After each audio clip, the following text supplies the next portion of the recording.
The Vulnerable Mission talks about missionary poverty. What is the poverty of the missionary? Good question. The poverty perhaps is not more and not less than realizing that I'm human and that God to me is the same as to my others. It's the same Spirit working in our lives, and that when we come with our education and our resources, we are tempted to think that we are more important, that we know better, and to realize that God is the same one, and that He knows the others better than I will know them with all my studies and my anthropological knowledge. I think this is stepping down and letting the other grow. And they feel and they react on that. That's at least my experience. And they praise God because they feel themselves stronger because of having known the God that is teaching, that is speaking their language, and that is giving them worth to do the things that He wants them to do. And then Vulnerable Mission combines local languages with that missionary poverty. Yeah, that's the great challenge, to make yourself vulnerable as missionary.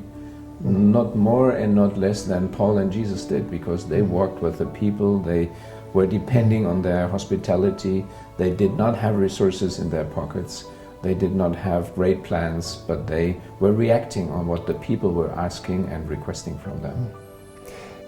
How would you define the mission of the church? I would say is to collaborate with God, who is the missionary. And He is multi-acting. Don't know if that's correct to say. His ways are not programs we have to fulfill. That's what I understand. If someone needs your help as a neighbor, you can be with him or her to at least listen what he or she is experiencing.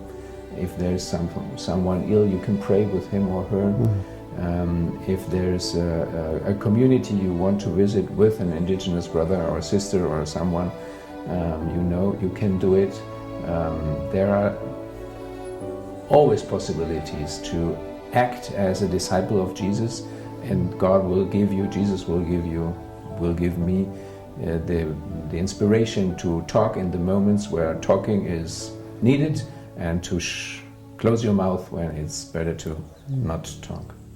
How do we help people become disciples of Jesus today? The reason I ask the question is because it seems to me that the church in the West has a problem, many problems, but one of the problems is that we find it very difficult to help people pursue discipleship in many of our traditional models of church. So how do you think that we can begin to help people pursue genuine discipleship today?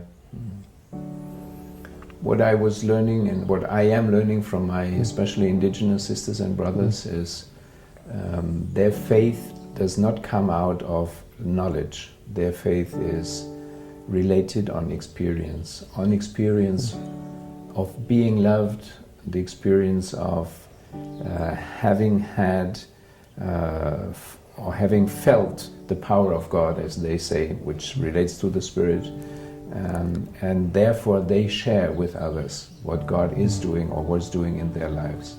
And that's what they are feeling as the attraction to follow Jesus, not having understood something you have to do or you should do to reach a goal or to go to heaven or something like that. Frank Paul, thank you for joining us at Being Missional.